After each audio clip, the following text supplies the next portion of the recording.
떨어지면은 소위 말해서 공매도죠. 주식을 빌려와가지고 높은 가격에 빌려옵니다. 그래서 주가가 떨어지면은 싼 가격에 주식을 다시 사서 되갚는 이런 것을 공매도입니다. 개인 투자자들보다는 기관이나 외국인 같은 큰 손 세력들이 주로 많이 하락장에서 애용하는 겁니다.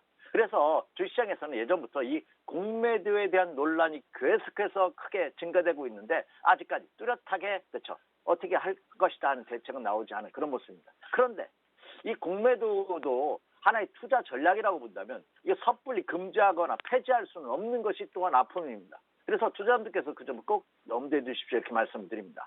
자, 우리 최앵커께서도 언급해 주신 바와 같이 왜 이 공매도 얘기를 하냐면 최근 이 공매도된 종목군들이 주가의 하락폭이 심상치 않습니다.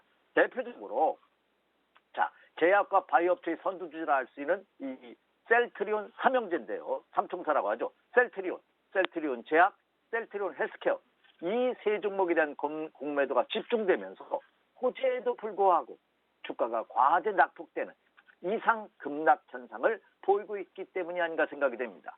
현재 정부에서도 문재인 대통령 정부에서도 바이오 헬스 산업에 대한 집중적인 육성 방침 이미 천명을 했습니다. 산자부 장관을 통해서도 여러 차례 보도자료를 내면서 정부는 제약과 바이오 업체에 대해서 집중적으로 육성하겠다. 투자 규모, R&D 투자 규모를 더 늘려주겠다.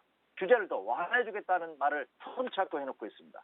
그리고 미국 FDA에서도 바이오 시밀러 장려 방안을 제시하는 등 적극적인 대책을 마련해 놓고 있는 그런 모습을 보여주고는 있습니다만 그러나 주가는 이거 심상치 않은 이렇게 빠져도 되는가 하는 우려감이 들 정도로 약세 행면을 보여주고 있는 그런 모습입니다. 특히 5월 달 들어서만 현대까지 셀트리온이 무려 17% 이상 급락했습니다.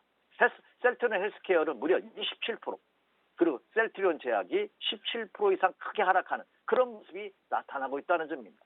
시장 종합지수의 평균보다도 훨씬 더 높은 그런 모습을 보여주고 있기 때문에 우려가 되고 있고 셀트리온 같은 경우는 52주 신저가를 갱신하는 그런 모습을 보여주고 있다. 이렇게 말씀을 드립니다.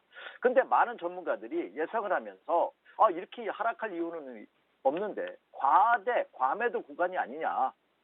너무 묻지 마시고 투매가 나오는 것이 일부 투매가 나오는 것이 아니냐. 그런 의견을 제시해 놓고 있습니다만 일부에서는 이 셀트리온 헬스케어의 2대 주주였죠.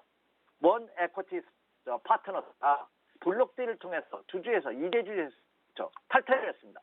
그에 따른 불안감이 그렇죠. 가세한 것이 아니냐 하는 의견들이 주시되고는 있습니다. 그러나 추락하는 것은 날개가 없다고 하락장에서 나타나는 전형적인 불안감이 아닌가 생각이 됩니다. 저는 어떤 이런 재료보다는 시장의 투자 심리가 크게 위축되고 악화됐기 때문이 아닌가 생각이 됩니다. 자, 이런 때에는 시장은 좀 더 기다려 주셔야 됩니다.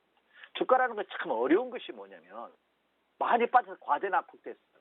과대 낙폭돼서 반등 구간입니다. 이 반등 구간에 머물려고 매수하기가 어렵다는 겁니다. 그래서 시장이 급락을 하면 급락한 이후에 그렇죠. 상승으로 전환하게 하는 그렇죠. 밥으로 얘기하면 뜸들이는 과정이 좀 필요하지 않나. 그래서 이 셀트리온 삼총사도 많이 빠진 것은 저도 인정을 합니다. 단순히 많이 빠졌다는 이유만으로 매수에 들어가기는 어렵다는 말씀을 강조해 드린 바와 같이 지금은 그렇죠. 뜸들이는 과정 본격적으로 밥이 되기까지 기간이 시간적인 여유를 갖고 접근하는 것이 필요하다. 이렇게 말씀을 드립니다.